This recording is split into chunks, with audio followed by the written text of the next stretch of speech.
Assalamualaikum warahmatullahi wabarakatuh. Saya Diva Fikri Haryatnan dengan NIM 2003053 dari Prodi Teknologi Pendidikan 2020 kelas B, Universitas Pendidikan Indonesia. Pada video ini saya akan mempresentasikan artikel jurnal yang telah saya buat. Video ini diajukan untuk memenuhi tugas mata kuliah Pendidikan Bahasa Indonesia yang diampu oleh Ibu Nuri Novianti Afidah. Artikel yang saya buat ini berjudul Pengaruh YouTube sebagai Media Pembelajaran Daring selama Pandemi COVID-19. Sebelum masuk pada inti pembahasan, saya akan menyajikan abstrak dari isi artikel yang telah saya buat. Pandemi COVID-19 telah mempengaruhi sistem pendidikan menjadi pembelajaran daring. Kebijakan ini tentunya berdampak pada efektivitas proses belajar mengajar. Lalu penelitian ini bertujuan untuk mendeskripsikan situasi yang dialami siswa selama mengikuti pembelajaran daring, serta mengetahui pengaruh YouTube sebagai sumber belajar dan media pembelajaran jarak jauh dalam meningkatkan efektivitas proses belajar mengajar. Penelitian ini menggunakan metode studi literatur, yaitu dengan mengumpulkan beberapa penelitian sebelumnya untuk menjawab pengaruh pemanfaatan YouTube dalam pembelajaran daring masa pandemi COVID-19. Hasil penelitian ini menunjukkan bahwa peserta didik dan pendidik telah memahami platform YouTube, sehingga dalam pelaksanaannya mudah untuk diterapkan. Dan juga YouTube dirasa efektif dalam meningkatkan pengetahuan dan keterampilan siswa, sehingga penelitian ini dapat disimpulkan bahwa platform YouTube sebagai media pembelajaran memberikan pengaruh positif terhadap efektivitas pembelajaran daring pada masa pandemi COVID-19. Nah, itu tadi abstrak dari isi artikel yang telah saya buat. Seperti yang kita tahu bahwa munculnya pandemi COVID-19 ini memberikan pengaruh dan berdampak pada sektor kehidupan manusia, mulai dari ekonomi, kesehatan, hingga pada pendidikan. Nah, inilah yang menjadi latar belakang dari pembuatan artikel ini. COVID-19 merupakan penyakit baru yang dapat menular dengan mudah yang disebabkan oleh sindrom pernapasan akut coronavirus 2, di mana biasanya dapat menyebabkan penyakit infeksi saluran pernapasan, dikutip dari AMRI tahun 2020. Sedangkan menurut Susanto tahun 2020, COVID-19 merupakan virus jenis baru yang menyebabkan penyakit mulai dari gejala ringan hingga gejala berat yang diketahui dapat menimbulkan gejala seperti penyakit MERS dan SARS. Melihat dampak dari penyakit ini yang sangat mengkhawatirkan, mengakibatkan pemerintah mengeluarkan kebijakan baru dengan mengubah sistem pembelajaran menjadi pembelajaran jarak jauh atau biasa disebut dengan pembelajaran daring. Pembelajaran daring merupakan suatu sistem pembelajaran yang dilakukan jarak jauh dengan memanfaatkan teknologi dan jaringan internet. Perubahan sistem pembelajaran yang tiba-tiba dari proses pembelajaran tatap muka menjadi tatap maya berdampak pada menurunnya kualitas, keterampilan, dan pemahaman peserta didik karena kurangnya persiapan, sehingga menimbulkan berbagai hambatan selama pembelajaran berlangsung. Oleh karena itu, segala komponen pendidikan perlu beradaptasi dalam permasalahan ini dan diharapkan segera untuk menemukan solusinya. Salah satu caranya adalah dengan memilih media pembelajaran yang baik dan tepat serta mudah digunakan. YouTube bisa menjadi opsi yang dipilih untuk digunakan sebagai sumber belajar dan media pembelajaran jarak jauh.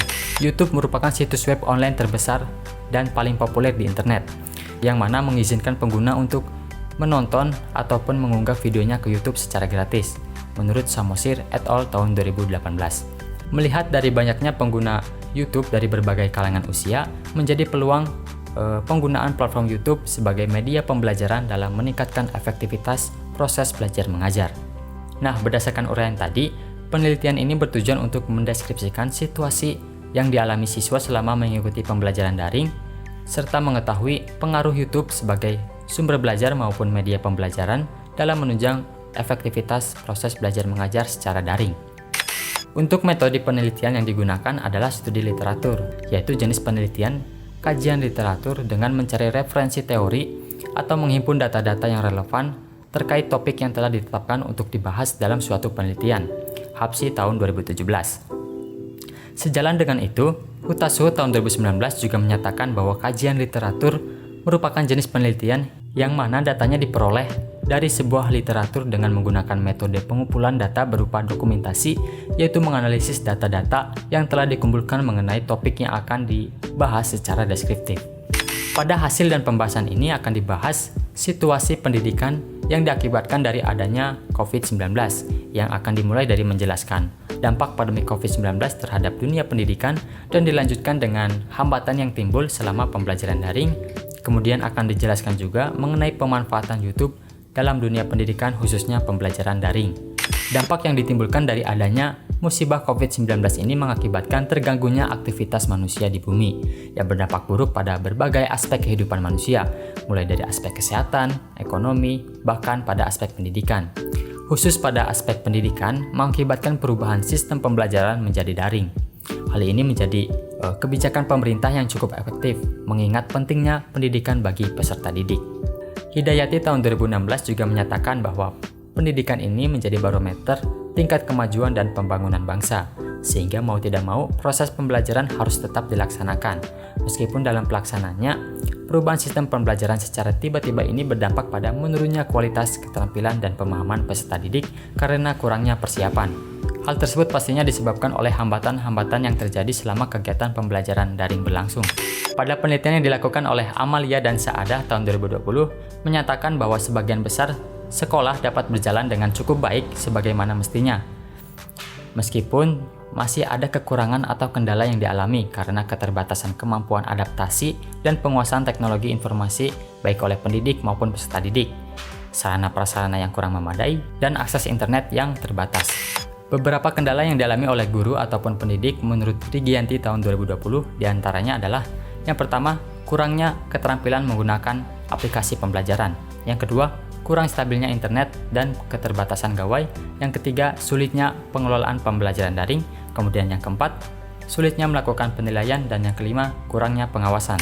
Sementara kendala yang paling sering dialami siswa menurut Pak Wicara dan Konili tahun 2020 adalah timbulnya perasaan bosan atau jenuh dalam mengikuti setiap kegiatan sekolah secara online karena menggunakan metode yang monoton.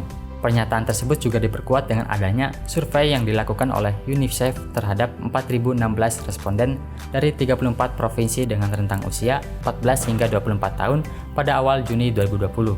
Hasilnya menunjukkan bahwa 69% merasa bosan belajar dari rumah.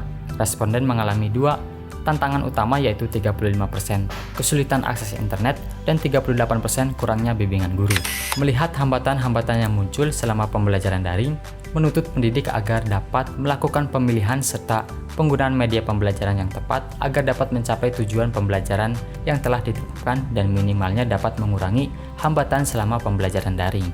Dalam pemilihan media, tentunya pendidik harus mempertimbangkan kemungkinan yang akan terjadi, baik itu kelebihan atau kekurangan dalam penggunaan media tertentu dengan menyesuaikan situasi dan kondisi lingkungan belajar. Salah satu media yang dapat digunakan adalah dengan menggunakan platform YouTube. Pemanfaatan YouTube dalam pembelajaran daring. Seperti yang telah dijelaskan sebelumnya mengenai pengertian platform YouTube, YouTube berguna untuk mencari, melihat, ataupun berbagi video ke dan dari segala penjuru dunia. Menurut Ratna dalam Sari et al. Tahun 2019, pemanfaatan YouTube sebagai media pembelajaran memiliki beberapa keunggulan, yaitu potensial, praktis, informatif, interaktif, shareable, dan tersedianya TeacherTube, serta lebih ekonomis. Selain itu, Mangole et al. Tahun 2017 juga menjelaskan beberapa kelebihan dan kekurangan dari penggunaan platform YouTube. Yang pertama, dari kelebihannya adalah dapat menonton dan mengunggah berbagai video. Kemudian yang kedua, banyak video bermanfaat. Ketiga, banyak video yang berkualitas. Yang keempat, video dapat diunduh. Dan yang kelima, dapat digunakan untuk belajar. Sementara kekurangannya, diantaranya yang pertama, YouTube bisa disalahgunakan. Yang kedua, banyak pula video yang tidak berguna atau menyesatkan. Yang ketiga, masih banyak video yang tidak pantas. Dan yang keempat, terdapat beberapa negara yang memblokir YouTube. YouTube dapat dimanfaatkan di berbagai mata pelajaran maupun mata kuliah. Misalnya pada penelitian yang dilakukan oleh Anggraini tahun 2018 terhadap penggunaan YouTube sebagai media pembelajaran pada mata pelajaran bahasa Inggris. Hasil dari penelitian ini menunjukkan bahwa adanya peningkatan minat belajar karena dengan banyaknya fasilitas yang disediakan YouTube, baik guru maupun siswa dapat dengan mudah mencari materi yang relevan dalam bentuk video, sehingga siswa tidak cepat merasa bosan dalam proses belajar mengajar. Khusus pada materi bahasa Inggris, mereka dapat menemukan berbagai materi seperti pronunciation, vocabularies, dan lain-lain. Selanjutnya, penelitian yang dilakukan oleh Setiadi et al. Tahun 2019 dengan judul YouTube sebagai sumber belajar generasi milenial. Penelitian yang dilakukan adalah penelitian survei kepada mahasiswa jurusan Ilmu Sosial Politik. Hasilnya menunjukkan bahwa mahasiswa merasa dimudahkan dengan adanya YouTube karena memudahkan untuk mencari materi yang sesuai sebagai pemahaman lebih apabila apa yang diajarkan di kelas kurang dipahami. Samosir et al. Tahun 2018 juga melakukan penelitian terkait bagaimana efektivitas penggunaan YouTube sebagai media pembelajaran. Penelitian ditujukan kepada mahasiswa FISIP Universitas Bengkulu. Hasilnya menunjukkan bahwa sebagian besar mahasiswa menggunakan YouTube sebagai sumber belajar, dan mereka merasakan adanya perubahan dengan mendapatkan pemahaman lebih mendalam, memiliki persiapan yang cukup sebelum kegiatan belajar mengajar berlangsung, dan membantu dalam mengerjakan tugas-tugas yang diberikan oleh dosen. Bahkan pada mata pelajaran matematika pun, YouTube efektif untuk digunakan. Seperti penelitian yang dilakukan oleh Suwarno tahun 2017 terkait penggunaan YouTube sebagai sumber belajar matematika, di mana penelitiannya menunjukkan bahwa saluran-saluran YouTube berupa video pembelajaran matematika dapat dijadikan sebagai sumber belajar yang baik bagi siswa dalam meningkatkan pemahamannya. Selanjutnya terkait minat siswa terhadap penggunaan YouTube sebagai sumber belajar dan media pembelajaran daring, menunjukkan bahwa peserta didik dalam belajar menggunakan media YouTube ditunjukkan dengan rata-rata nilai 4,45 dari skala 4,2 hingga 5,0 yang berarti sangat berminat. Hal ini menunjukkan bahwa YouTube sebagai media pembelajaran layak digunakan dalam proses pembelajaran daring. Dikutip dari penelitian yang dilakukan oleh Sari tahun 2020. Mujianto tahun 2019 juga menunjukkan hasil penelitian di mana pemanfaatan YouTube sebagai media ajar berperan positif terhadap peningkatan minat dan motivasi belajar siswa. Sebenarnya masih banyak penelitian yang dilakukan oleh peneliti terdahulu terkait pemanfaatan YouTube terhadap berbagai mata pelajaran ataupun mata kuliah, di mana para siswa banyak yang menggunakan YouTube sebagai hiburan bahkan sebagai sumber belajarnya, entah itu terkait materi atau bukan.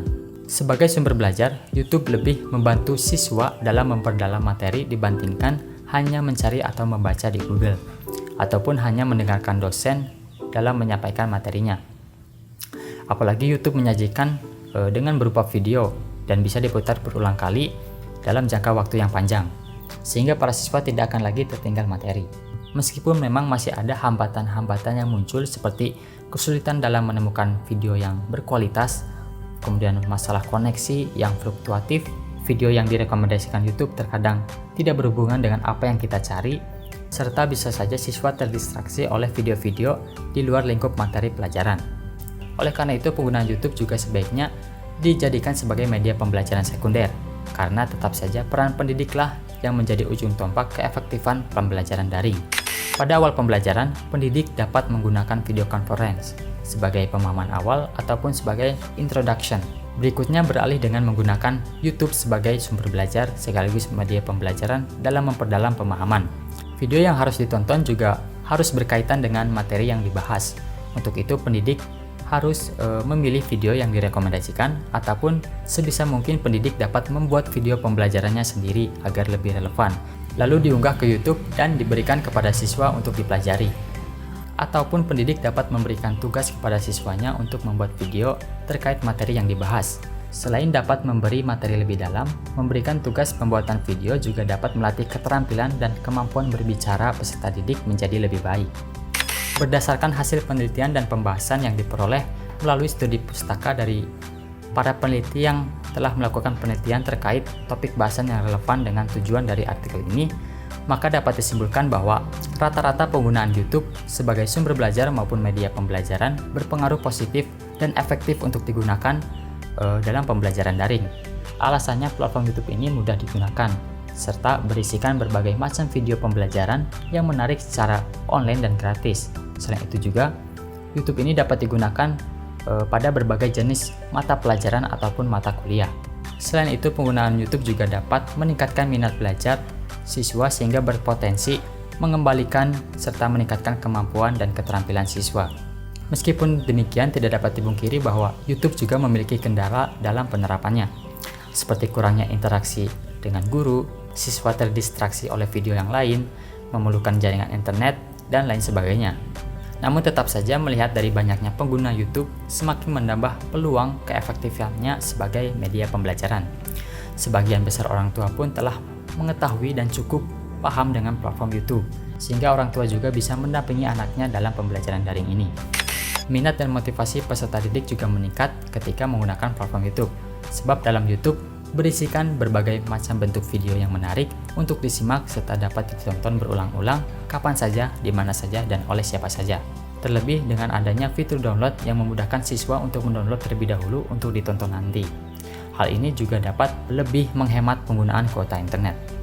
Nah, demikian presentasi yang dapat saya sampaikan terkait artikel yang telah saya buat dengan judul Pengaruh YouTube sebagai Media Pembelajaran Daring selama pandemi COVID-19. Saya mohon maaf apabila terdapat kesalahan dalam penyampaian presentasi ini, dan selebihnya saya ucapkan terima kasih. Wassalamualaikum warahmatullahi wabarakatuh.